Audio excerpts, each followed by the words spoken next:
professeur Daouda Ndiaye, chef du département de parasitologie à l'ICAT et président du mouvement Action. ñun ñi ngi sant yàlla bi ñu fi ñëwee tey li ñu def defaluñ ko kenn suñu bopp lañ ko defal parce que éducation defe naa kuy développé réew njàng ngay defal ku defal njàng sa bopp nga defal parce que jàng yow réew te dañoo nekk ci réew yoo nga xam ne seen loxo jotul seen ginnaaw Afrique seen loxo jotul seen ginnaaw nguur gi yaa ngi def lu mu mën ak li mu xalaat mais loxoom jotul ginnaaw ñoo tax ñu woo ñëpp te li ma def nii moo war ku ne moom la inspecteur bii di def moom la jàngalekat yi di def tout le temps di nga def li ñu mën ak lu ñu mënul pour jàng bi dem kanam ñoom li ñu mën ñu ngi koy def ci xam-xam ci temps jël seen temps di toog ay 8 heures de temps ay 10 heures de temps di jàngal xale yi même les dimanches et les week-ends li muy def nii kenn fayu ko ci parce que heure liggéey mu koy def mais loolu la mën ñu ni ku nekk li nga war a mën da nga ko def te dëkk ñëpp ñoo mën a bokk pour mu développer te njàng nag mooy buntu développement ku bëgg a defar réew ëllëg da ngay defar njàng bi ma jàpp ne lii ñuy def dina tax ba xale yi gën a di waajur yi gën a ñaax xale yi ci jàng bi ñi nga xam ne seen loxo jotul seen ginnaaw ñu jàppale leen si ñi nga xam ne ñoo ci meilleurs élèves yi ñu jàppale leen si ba tax ëllëg bu xale yi tekkiluñu kenn man lañ njëkk a tekkil parce que boo demee fenn am soxla ku ko war a defal ñu ne la jàng kii jàngoo na ko mun def ba fekkee dimbale woon jàng bi foo jëm donc nañ ñëpp dox ne xam ne jàng moo yor réew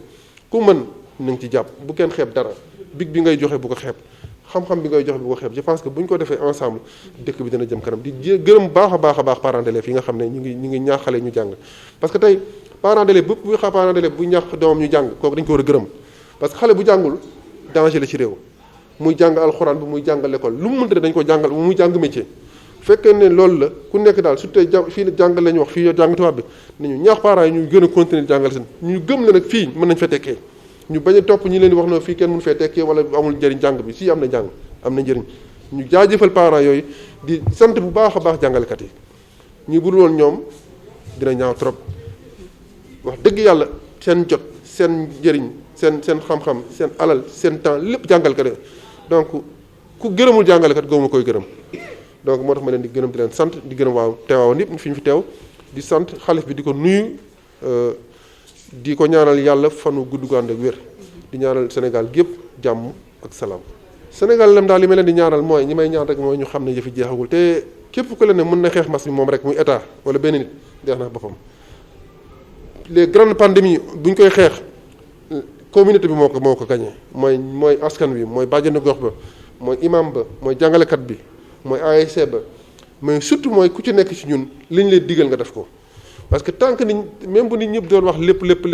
te ku ci nekk ci ñun defuloo li nga war a def mbas bi fi lay toog rek te du dem te ñaanu yàlla moom parce que ñëpp sonn nañu ne ñëpp xam ne xeex bi sa xeex la te dañuy am teg jamono joo xam ne wax réglewul dara ñii nañu am na ñi amul ñi nga kii tant que ànduñu nekk benn gëw ma ne dina sotti il faut que ñu ànd nekk benn yéenante jàmm bëggante bu inspecteur ne ni mbas bi lii moo koy réglé masque bii la bu ñu ne waa inspecteur dafa bëri wax waay nañu xam ne inspecteur li muy def pour suñu njëriñ la donc nañu bokk ndey bokk bàyyi liggéey ngi suñu réew gëmante nag suñu biir ay bëggante je pense que bu ñu ko defee population bi moom parce que médecin yi mënuñoo gañe mbas bi de médecin bi lu mu mën a faj mais la santé li ñu naan dañ koy aar mooy faj du wér-gu-yaram du faj bi aar bi la ba pare te aar bi du kenn ku population bi bu ñu leen di ñaan ñu topp ndigalu docteur yi seen ndigalu bopp la seen njëriñu bopp la loolu daal mooy li nga xam ne maa ngi leen koy ñaax te xam ne ñun ñëpp ñoo bokk lu ñu bëgg mooy mbas bi jeex fi Sénégal jëm kanam. man dama ne boo nekkee ci réew da ngay xool li gën ci réew mi nga def ko ak lii yoon nga def ko dëgg la tey wax ji bëri woon na ci lu bare mais bu ñu demee ba njiitu réew ma jàpp ne moom mooy ki gën a bëgg réewam jël décision ne dem naa jëli vaccin indi ko mu gis na sax moom loolu ndam la ci moom parce que dafay moom gëm naa ne moom dafa am yaakaar ne loolu mooy solution bi ak leneen li ñu mën en tant que doomu Sénégal mooy ñaanal ko mu réussir mooy ànd ak moom mooy ànd d'accord ñu pour man sama débat nekkatul foofu tey moom dem na ba gis na loolu mooy solution bi dañuy ñaanal yàlla na am ndam ci loolu te bu amee ndam mooy kon Covid bi di wàññeeku na dafay jeex mooy tey ñun ñëpp nañu bokk benn te xam ne képp ku lay di wax ci yenn débat yi discours yi dañuy tardé rek benn solution moo fi nekk lii ñëw na nañu même bu fekkente ne sax jàpp nañu ne sax mënutoo régler problème mais buñ ko yéenee rek yàlla dinañu dimbali nañ ko yéene buñ ko bëggee yéene ko wallahi yàlla mën nañoo dimbali donc foofu la ñu toll tey nañ ko yéene ku nekk yéene ko sa xol gis nga bu la ci kenn nax soxna si gis nga garab pour ma faj la da ngay gëm ne daf mën na la faj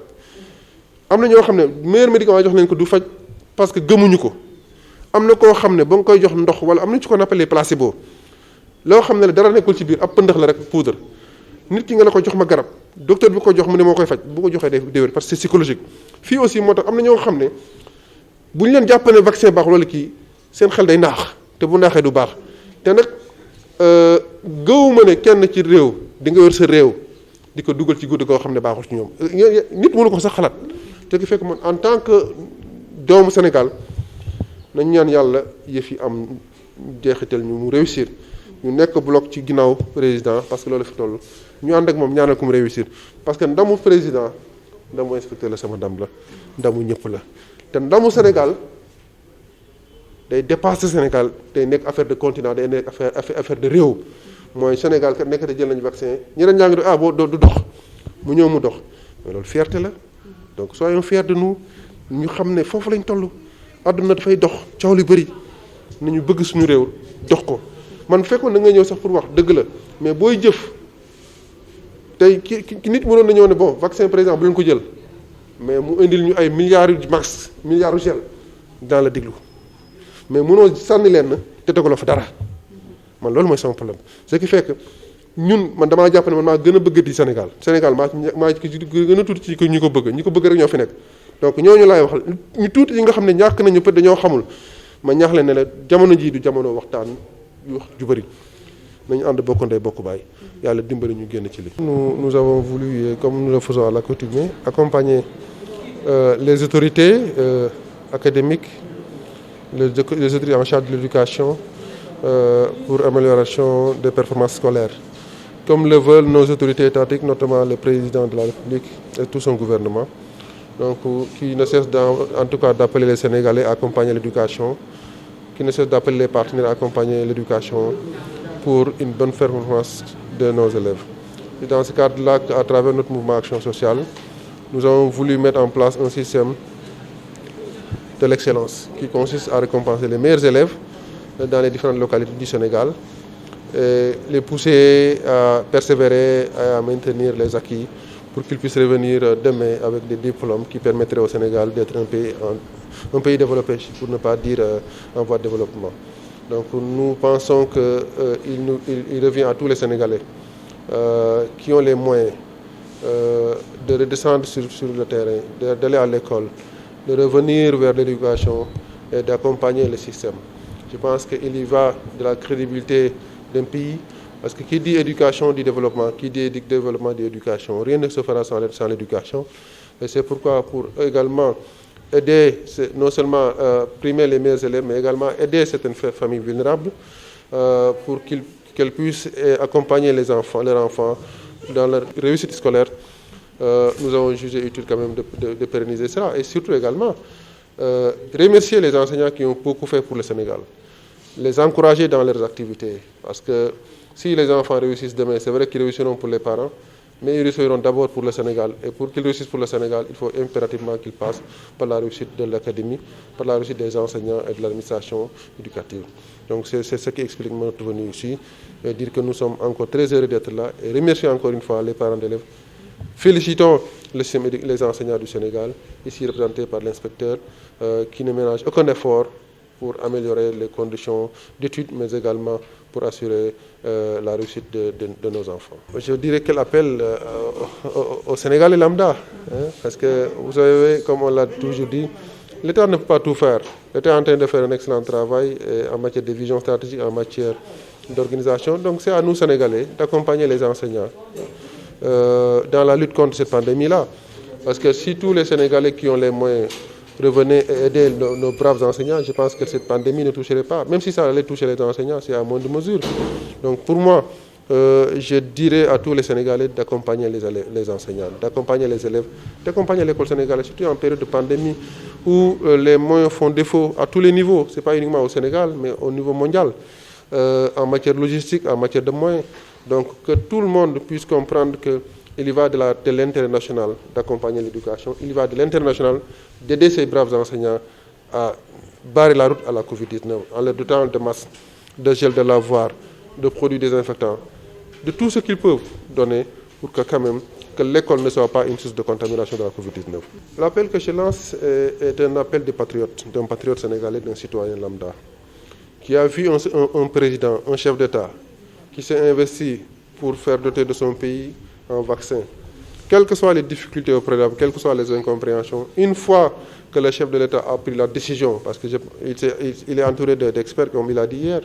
je pense que le Sénégalais, le président de la République, est le premier patriote. Donc si lui, il prend son engagement, il n'aurait pas aimé un échec par rapport à la lutte. Il pense que la réussite passera probablement par la vaccination avec les autres mesures. Donc en tant que citoyen lambda, moi je ne ferai que prier pour que lui, il réussisse par rapport à cette mission, qui est de donner à la population des vaccins. Et souhaiter également que sa vision, son objectif par rapport à ce qui est recherché à travers les vaccins soit atteint. Parce que si l'objectif est atteint, comme il a dit, son objectif, ce que nous avons entendu,